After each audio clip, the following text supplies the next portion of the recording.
On the 24th of June 1945, on behalf of our country, Andrei Andreevich signed the Charter of the United Nations. 75 years passed. Especially after the collapse of the USSR, a lot has been said about the relevance and validity of Yalta heritage, or is it a thing of the past?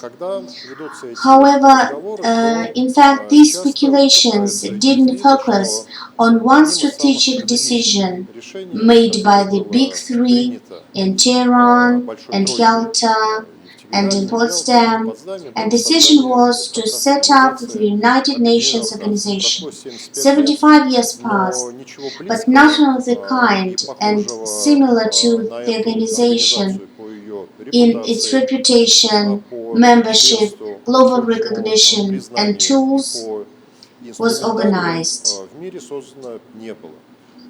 From this perspective, we can actually say that Yalta heritage, Yalta-Potsdam system of relationships, partially remained in the past.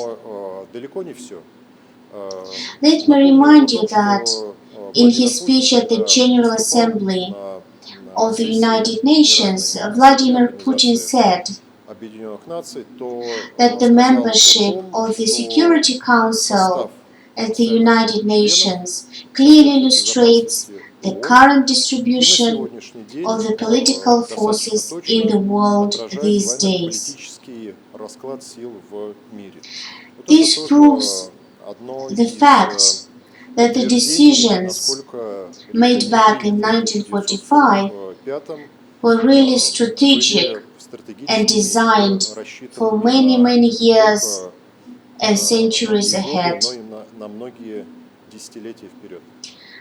Political party system is definitely a key element in the political process in any country, despite its specific features. A lack of this system brings uncertainty and instability in the politics. In fact, we know a lot of examples when a country remains focused on one person, and any challenge, any problem can really destabilize the whole political area. The purpose of the political party system is to buffer and to absorb these stresses or some transits. These systems should definitely have their left and right sides, their centers, and it should be mentioned that the 20th century gave us vivid examples when the countries had the political systems headed by the so-called massive parties, and that time saw political and ideological battles. Then the time came when these battles, in fact, were mainly transformed into political spins and techniques.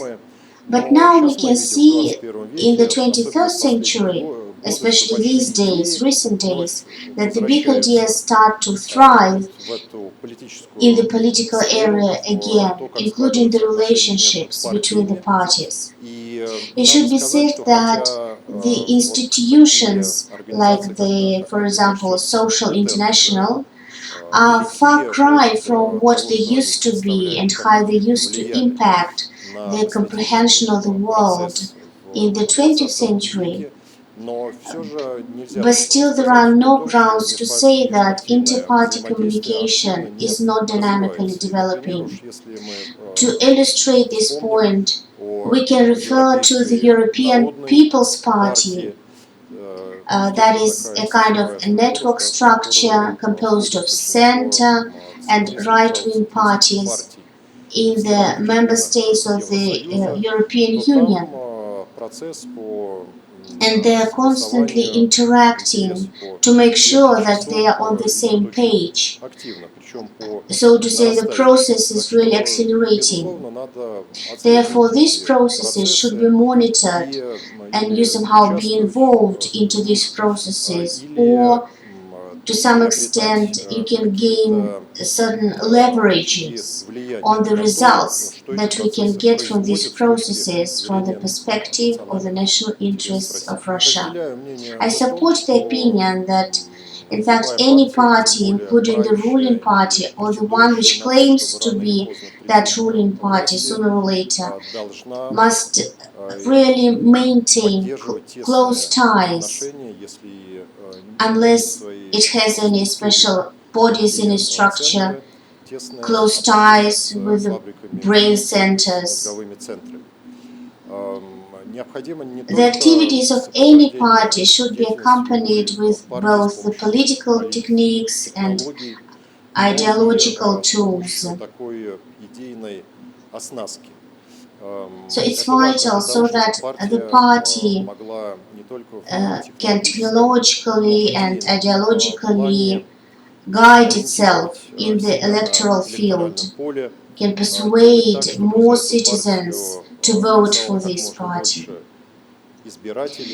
And the majority of voters are mainly the people who are far from really political science, party science, international relationships.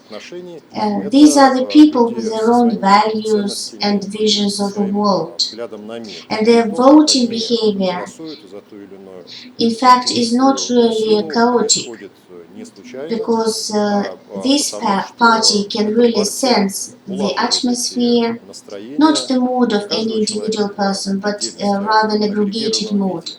And if you expect that more than several thousands or millions of voters choose you, in this case you will definitely need to think big. Big ideas which can really determine the strategy for the national development of the country and its international policy. And in this case, the key role is given to the experts, to their opinion, to the specialists in economy, political science, and international relationships.